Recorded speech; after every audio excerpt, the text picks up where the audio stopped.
Alright, ladies and gentlemen, you know we had to talk about this game. You guys know we had to talk about this game.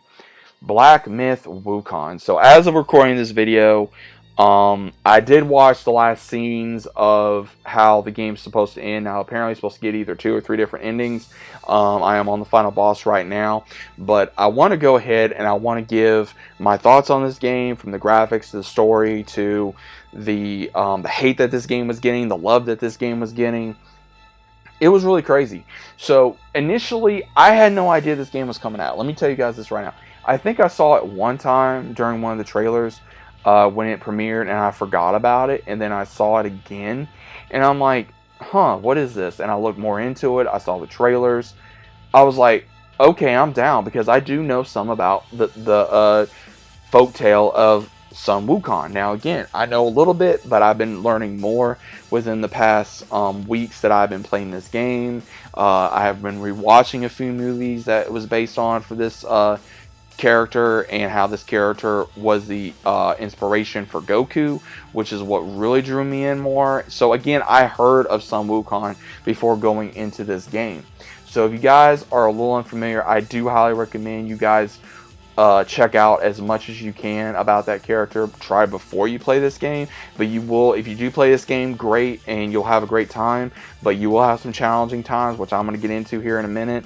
I will say, in the beginning, you get to fight as Sun Wukong, and then once that happens, you see him going against the Jade Emperor, the however many, the 1,000 soldiers, and he has this fight, and then he just gets, put into the rock yet again for punishment, because of course him going against the gods. Then you play as this unknown warrior of the monkey race that Sun Wukong is, and you go on this journey to not only fight different enemies, but you're learning about what happened when Sun Wukong was alive, and what happened to these deities and these gods and these demons and whatever after the war happened.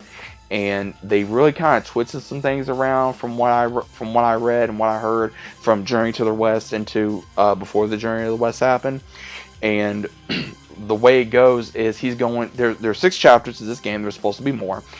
We are getting a DLC at some point for an expansion, and then there was also a rumor that I heard, I'm not sure how true this is, that this was supposed to be becoming a trilogy.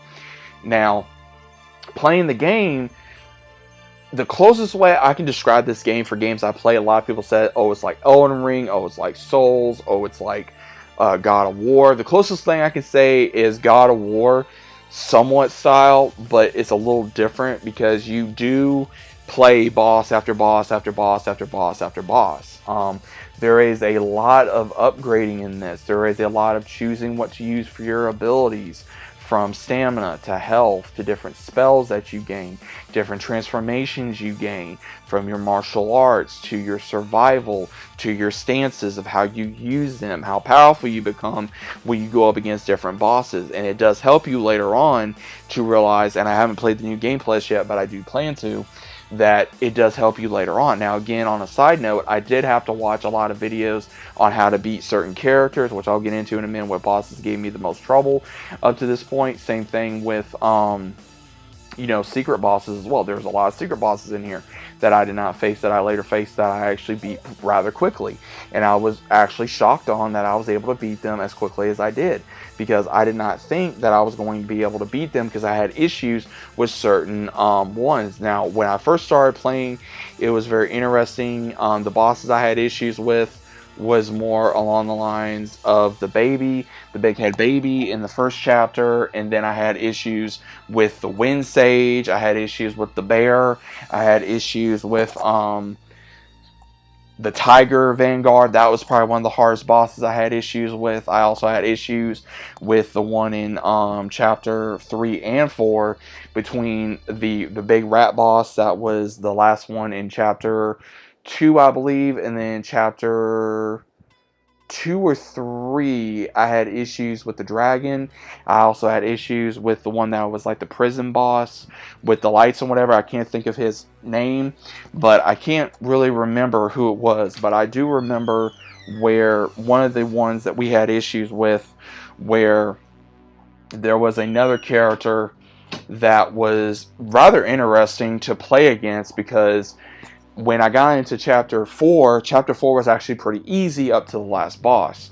Now, in chapter 4, if you guys are not aware, you got to have a certain item, and it will definitely help you against that final boss. Same thing with chapter 3 as well. It will definitely help you. Same thing with 2. There was a few bosses I had issues with. Some bosses were rather annoying.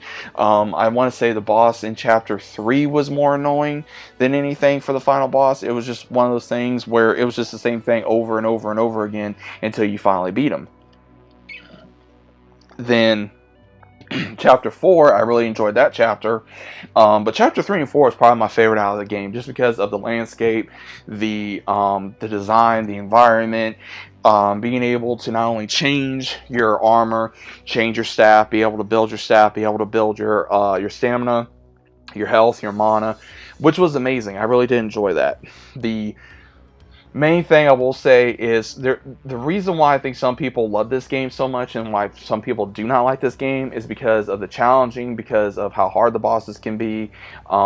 Again, I don't think there's a difficult setting on here. I don't think there is. If I'm wrong, then I'm wrong. I don't remember putting in a certain setting. It was tough. I had issues. That was the first rage that I've had from a game of not being able to beat a certain area in a long time. And I really backed away from gaming for a while because of personal things, not having time, feeling like, games are not the same anymore.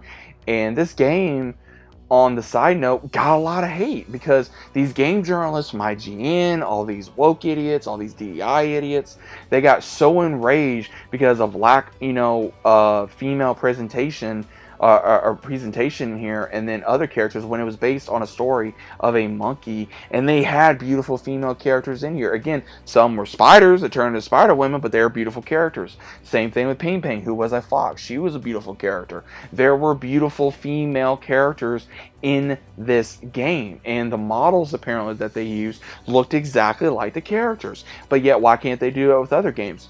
Don't know. Because they want to make models ugly in the game? Don't know. But this game is making a lot of money. This game has made so much money from not only Steam, but on PlayStation, and soon to be on other consoles as well. It's a great game. And it's out of a Chinese development. And they did a good thing. They didn't listen to the DEI stuff. They didn't listen to the wokeness. They just wanted a good game. They wanted to go on their folktale, their culture. And they did a great job.